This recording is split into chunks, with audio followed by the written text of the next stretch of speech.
once again to AmberWorld. Okay, today is a story because I'm sitting with my number one crush. Until very recently, he broke all our hearts with a very beautiful news. We're happy for him, at the same time we're heartbroken. But everybody meet Bryan Okwara. I'm sure everybody is number one crush. And welcome to AmberWorld. Thank you very much. How's it going, man? Fine, thank you. Still trying to pick up the pieces of our hearts on the floor. Maybe drop them. Okay, thank you for coming to our show. Yeah, it's a pleasure. I've been wanting to do this for a long time, so thank you for accepting my invite. Yeah, but for the record, I'm not a heartbreaker, you know. We are men hearts over here. You don't understand. Okay, so I want to start by asking you how, when did you fall in love with showbiz? When did I fall in love with showbiz? Well, that's a very long tale. Yeah, because you started a long time ago from modeling to... Yeah. And the funny thing was, even when I got into modeling, I had the opportunity to work abroad. You know, Really? For me it was more like like an experience. You know how it is when you bring into an industry and then you're like, okay, let me really see how far I can go with this. And for the first 2 years, it was pretty crappy for me because the modeling industry. The modeling industry was pretty crappy because you had to go for a lot of auditions. I didn't understand that as someone who was young. I just thought, with the way they're blowing up my head, they're like, Bryan, once you get there, the job is yours. Don't worry. So you get there with a lot of expectations, and then you just get turned down, and you're like, really? So this happened for a very long time. And then I was like, what, this industry is not even for me. Let me move to greener pastures. And then opportunities started arising, and I thank God for that. And here we are. Oh, wow. So you got the opportunity to work abroad? Yes. Turn it down. For modeling? Yeah. Because I know I have a big sister who used to model too. She actually knows you and a few other things. Okay. So I have an idea of what it used to be. So if my sister had gotten the opportunity to work abroad, I don't think she would have done that. Oh, okay. I see. Well, I mean, tomato, you never know. Yeah. Oh, okay, so coming up, what are challenges you faced? Coming up, well, in an industry such as this, I believe that the different industries for different parts of the world, but the Nigerian industry is the Nigerian industry. And why I call it out, because a lot of people are going to say, why do you keep saying Nigerian industry? The reason why I call it out is because we have an ability to take businesses or to remake businesses, but not in its totality. Yeah. So when you bring modeling into a place like Nigeria, you have to bring it in its full totality. From the contract signing to representation and everything. But here, there's little or no representation at all. Like all these things you finally see when you're successful in the business, and you see how the back end, the business end works. You notice that there are a lot of loopholes. And this is the reason why I believe that the newer agencies are doing far well, because before anything is contracts. They want you to understand what you're coming into, and how long you're intending to do this for. So I'm pretty happy with the way things have turned. But before, it was there wasn't really a lot to say about that industry. Okay, crossing over from modeling to acting. Yeah. How did you do that? How did I do that? Well, I remember when I was living in South Africa, a friend of mine, he was running a TV show at that time, so he invited me to just come and be a guest on the show. So he saw my flow with the interviewer, and he was like, okay, Bryan, have you done anything on TV before? Have you gone into stage or anything? And I said no, and he said, I think there's something there for you. So I said, oh, okay, let's see how that goes. So he invited me like a month later to come and co-host the show. Oh, wow.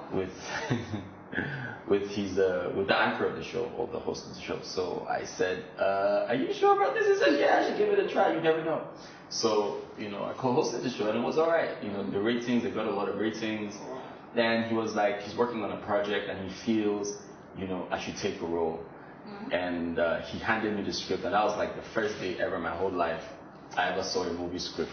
I tell you, it was like this Serious? It was this thick. For a TV series or for a movie? For a movie. It was yay thick. So when I saw it, I was like, what? Immediately I'm like, actors are really going through a lot. Like, you have to read this? Yeah. Jeez. So it took me like 2 weeks or so. And I was reading everything and trying to get into character and reading everything in. I had little or no experience whatsoever. So it was a lot of reading. Because the script was like, that's like the hugest, biggest script I've ever seen. Yeah. And several times I told him, I said, hey, you know what? I don't think I can do this because it's a lot of work. And he said, no, Bryan, he believes in me that there's nothing, come on now, there's nothing, I should try it out. So that was actually my first acting gig in South Africa. I shot a movie there. And amazingly, it was all right. I think I did all right, yeah. I think I did all right. And fast forward to when I returned to Nigeria. And that's when your work starts. That's when work started. Because as soon as I came back, I met up with old colleagues of mine, Desmond Elliott and some other people, and Desmond Elliott is actually the person that actually brought me to acting, because he tutored me personally, and every script I took, he kind of mentored me through it and told me, like, he would sit me down and tell me, so we'll have sessions and dialogues about what the artist is and what the actor is about,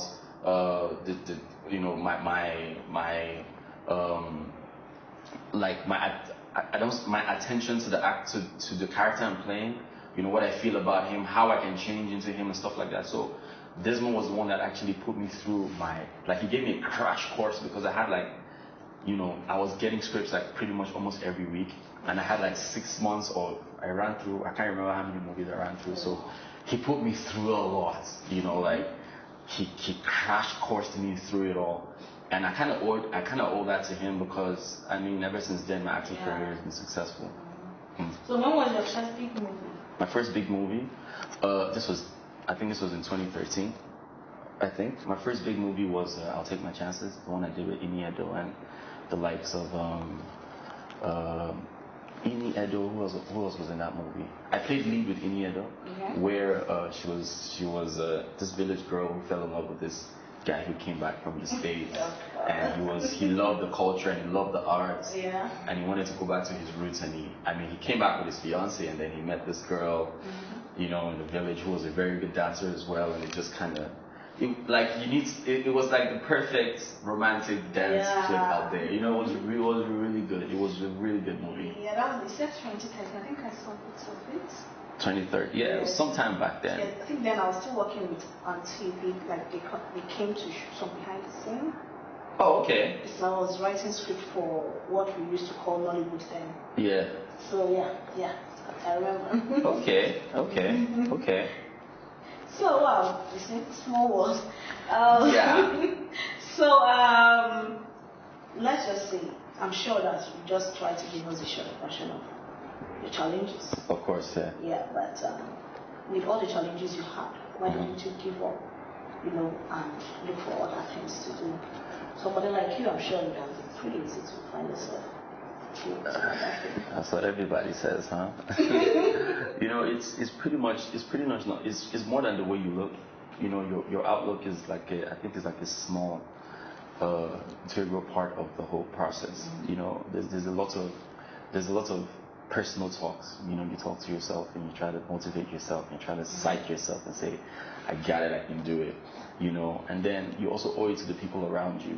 Because there's so many times when I've just wanted to quit, and it was either a brother or a friend or someone who was very close to me who could, talk to me on that level. That's why I believe, and I would really advise a lot of people that, it's okay to have fun and ball and go out and play, but at the same time, you also have to have grounded people around you who know you for you, who can tell you what it is without looking at your influence of money or who can tell you the truth, or status or class or whatever. Like, they don't feel oppressed by you. They can tell you exactly what it is. So I was fortunate to have those type of people around me who from time to time would tell me, yo, B, look, I think this is a great idea, or nah, I don't think this is a good idea, and so far, it played a very, very important role. And, if we're still going to be going on the topic of why didn't I give up, or why haven't I given up, or stuff like that, and what kept me going, I really owe it to, great advice, good friends, family. you know, because no one is an island, you know. I can't come and say, yeah, I made all this by myself, I did it, I put it through, you know, this is me, you know, special delivery, you know, from heaven, you know, evil angels, you know, all that stuff. You know, like, I can't even say that because I owe it to a lot of close people. And I mean, I prayed about most of these things a lot. And I really owe it to people who would, from time to time, like I said, just talk to me about stuff to say, okay. And you know, the problem we also have is that people don't ask the right questions. Like, I could probably be with a fan today, probably have that opportunity to sit with me on a one-on-one, and they don't ask the right questions. You know, they want to, I'm not trying to say they shouldn't take picture sessions and all that, but you know, they start asking you things like, follow me back, you know, all that kind of stuff, like, oh, I sent you a DM, you haven't replied. You know, like, you're not asking the right questions. If I was gonna have a one-on-one with maybe like Obama, I won't be asking him to follow me back on Instagram. Do you get what I'm trying to say? Like, I'm gonna ask him like, yo, die-hard questions, like, yo, you know, investment questions, you know, like what to do in your first 30s, like, you know, what you know, like successful moves, you know, stuff like that. That's what I'm gonna ask him, because if it works for you, then that's the basis of any business. They just replicate it. You know, if you've done a business and it's successful, people buy franchises. Just replicate what he's done, and there's like a 90% chance it's gonna work for you. So I'll ask those kind of questions. You know, so I believe, you know, people really need to get out of the craze and the noise of social media and TV and all that. And sometimes reflect and see what makes you you. What makes you well.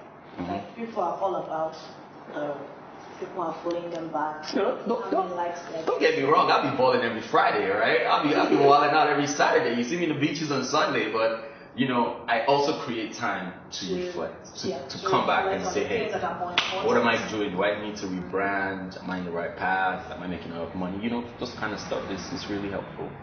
All right, people. With that, we're going for a short break. So far, we have inspired you a lot. When we come back, we'll get to the fun part of the show. See ya. Welcome back, people, to AmberWorld. I'm still very lucky to be sitting here with a very, very handsome Bryan Okwara.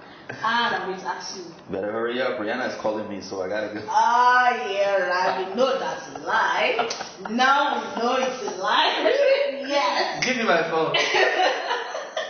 We know that's a lie. Get me my cell phone right now. Because after you broke our hearts, we know what's the truth and what is not. No, she wasn't happy with it as well, but hey, you know. Oh, really? I wish. Anyway, so do you think that the way you appear physically has helped in pushing your career? The way I've appeared physically? Well, I'm not God. I didn't give myself anything that I have, so I can't take credit for something I didn't do. But do you think it helped? Do I think it helped? I think so. You know, I think so, but like I'm still trying to say, I would have been a totally different person because of how you see yourself. And I showed up here with a pair of shorts, sagging shorts, you know, dirty t-shirt, you know, shoes. You probably wouldn't even interview me. Nah. Do you get what I'm trying to say? Yeah. Like at the end of the day, how do you see yourself? You get so. You know, everybody should have that ability to look in the mirror and try to better themselves. You know, everything's just, I won't say everything is packaging, but you have to know how to carry yourself at the end of the day. So, you know, if I'm carrying myself like this and people say I'm doing a great job, then that's great. But if people look at you and they're not impressed with the way you look, I think you should, you know, revisit, you know, the people you look at or what gets you ticking. So, like I said, it's not me. Like I'm not the builder. I'm just. So you're very, very, very grateful. I'm just grateful to God for it. You know, I can buy the hat, can't buy the face. Yeah. You know, so I'm just grateful to God for it. Okay, so you see a lot on your social media, especially your Instagram, but you never talk about your parents, your siblings. Are you an only child? Who don't know? So tell us a little bit about your background. Really? Well, if you notice in my comment section, my brother is always he's always hounding me. Well, so we pretty much stick together. We go out every weekend, beach outings and all, and we're just, I mean, we're like the family next door. There's nothing, we don't, how do you explain what your family is like? Jesus. Like, this is like the hardest thing. But I mean, what's more importantly is that we love ourselves. So we support ourselves. And we always give ourselves the best advice. And you know, we never we we fight a few times. Let me know my opinion, like, oh, you have the perfect family, oh my god. I have some sisters, we fight. I know what you mean. We fight from time to time, but you know what's most important is that, you know, there's a lot of love going around. So we always put our best foot forward when it comes to dealing with one another. Oh, okay. So now, recently, like I was calling you a heartbreaker before. Is Bryan married? Bryan is not married. Okay. Whatever. Oh, yeah. Yeah, it's just a ring now. Is this like a... This is a ring now. On your wedding finger? I always wear my ring on my wedding finger. Oh, really? Why? Some man look at my pictures from 2010. To discourage girls? Like, you know, even before I knew it was a wedding finger, even since when I was a kid, anytime they give me a ring, I always wear it on this finger. Oh. So I've been used to it. Like, even I remember those days when I'll be doing commercials, and then I'll get there and they'll be like, "Sorry, are you married?" I'm like, "No." Like, "So why are you wearing your ring?" I'm like, "Because I just like wearing my ring on that finger." So I've always been used to wearing my ring on this finger, and you know, it's just a ring. I don't know. All right, but I know. And I'm a zaddy now, so you know, everybody out there calling me Bryan is zaddy now. So. What makes you zaddy? Because I have a beautiful boy now. You haven't seen him? No. Last I saw was Belly. Yeah, I have a beautiful boy now. Oh my goodness! Such an amazing boy. Congratulations. He's like you. You should see him. He's 500 times better than me. What am I? He's out of this world. Oh really? He's like the best thing I could ever ask for. Oh my goodness. Yeah, he's such an amazing boy, man. You guys should see him. Oh wow. I'm not posting any pictures of him yet, but I will as soon as I have authority to from above. Oh, congratulations. Yeah. Man. Thank you very much. I appreciate it. We're so happy for you. Thank you. As well as not happy. We're very, very, very happy. Thank you. Oh, okay. So, I know a lot about your life is out there. You know the truth and the rumors. We all know they all get mixed up. So, tell us like 3 things about you that are true and have not shared anywhere before. 3 things about me that are true that you've not shared anywhere before. I've not shared anywhere before. Yeah. 3 things about me that are true. That I don't understand that are true. Like there was a rumor and then I'm just maybe. Because I don't have a lot of rumors and stuff out there. Yeah, of course. But you know, I'm so maybe a secret that you've not told them. A secret before that I've not told them. Well, what do I want to tell that I've not told them to you before? Well, I keep talking about the Rihanna one, but you know nobody's taking me seriously here, guys. Like I don't understand. Should we put that in there? So back on the topic, 3 things that are about me that are not out there, pretty much, and they are true. But small like Kayeta now, you know how it is. So 3 things. First of all, I don't put it out on social media that I can actually bake a cake from scratch. Really? See? You can bake? From scratch. When I was living in SA, I used to bake all my birthday cakes. Oh, wow. Yep.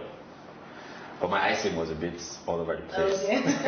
I felt like it's very hard to keep it solid and in place, but yeah, that's one thing a lot of people don't know about me. But maybe when my page starts becoming more family page, I might just throw that in there and say, hey, you know, I baked this. You know, I baked this from scratch. Secondly, something that a lot of people don't know about me is that I'm a writer as well. Sorry? I'm a writer as well. Oh, wow, you are? Wow, nobody knew that. Yep, I'm a writer. Written a whole movie from scratch. I write too. Yes, I write content, screenplay. Wow. Yes, I want to say yes sir, but yes ma'am. The third thing that people do not know about this kid that they probably should know is that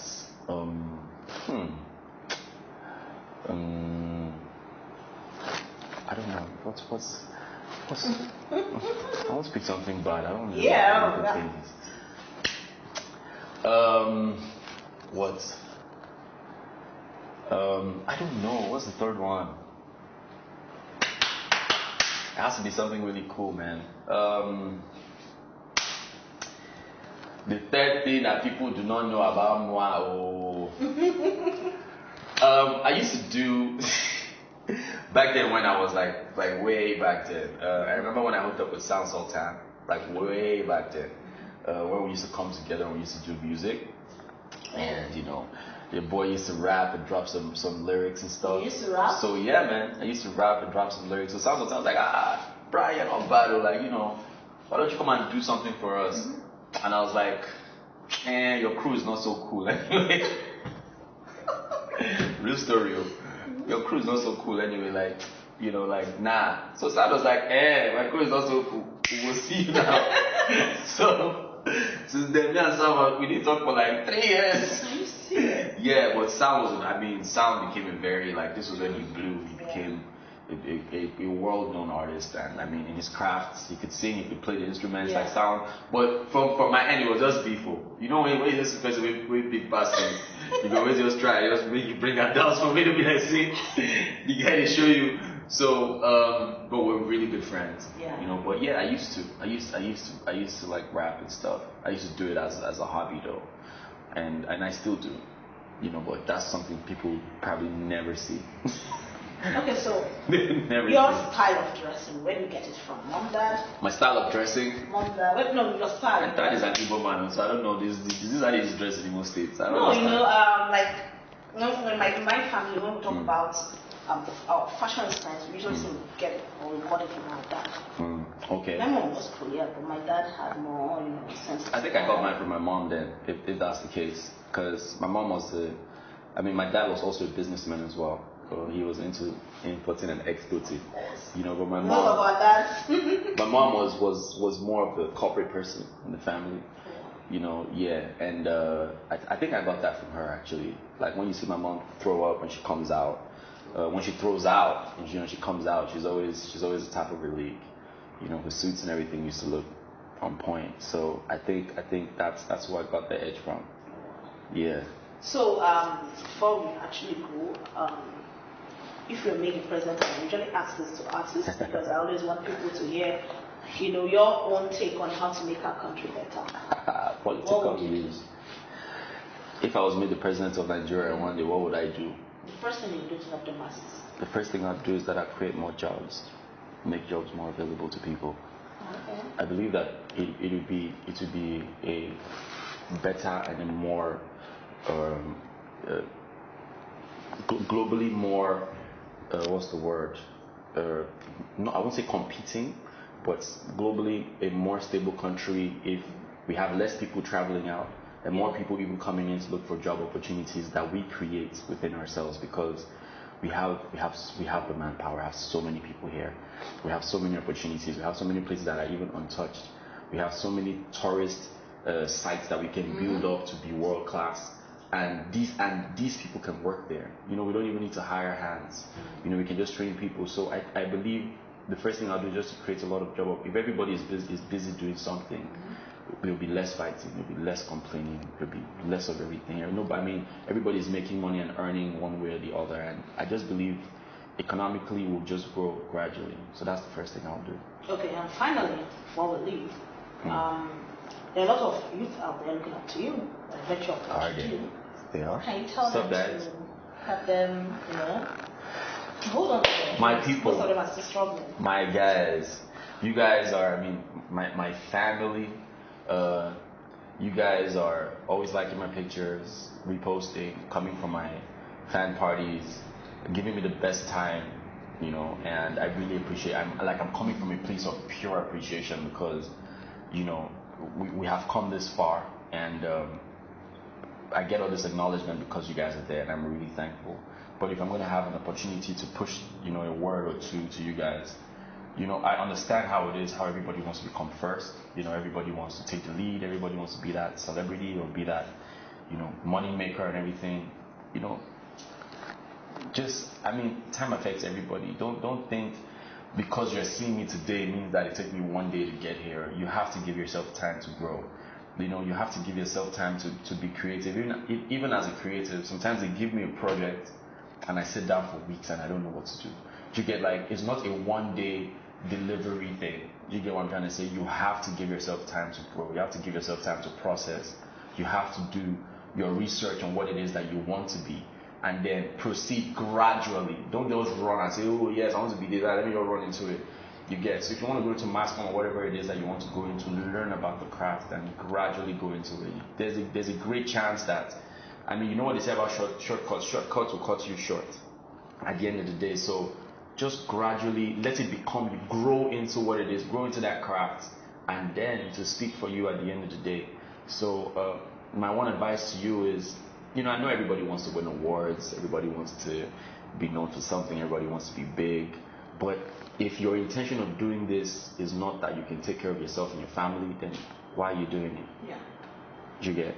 Because that's where I'm coming from. You know, at the end of the day, you see the balling and everything, but there is a mind, there's a backing to that, because I know that I have responsibilities and I have people to take, mouths to feed and people to take care of. So if you're coming from that kind of background, you will do anything to achieve your goals. So sometimes you need to clear your act up before you can start to achieve something. Because people don't have the right intuition or the right mind into what they want to achieve. That's why it doesn't work out. So first of all, clear your act and let's go, baby. 2020. See you there. All right, people, thank you so much for watching. Thank you, Bryan, for coming. Yeah. And I hope that you have entertained and purely inspired by Bryan. And I believe he has managed to mend our hearts, that he hope. No, I'll buy you new hearts from ShopRite, right?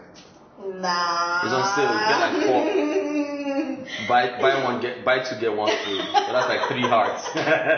Yeah, right. Okay, people, see you same time next week. Bye. Bye.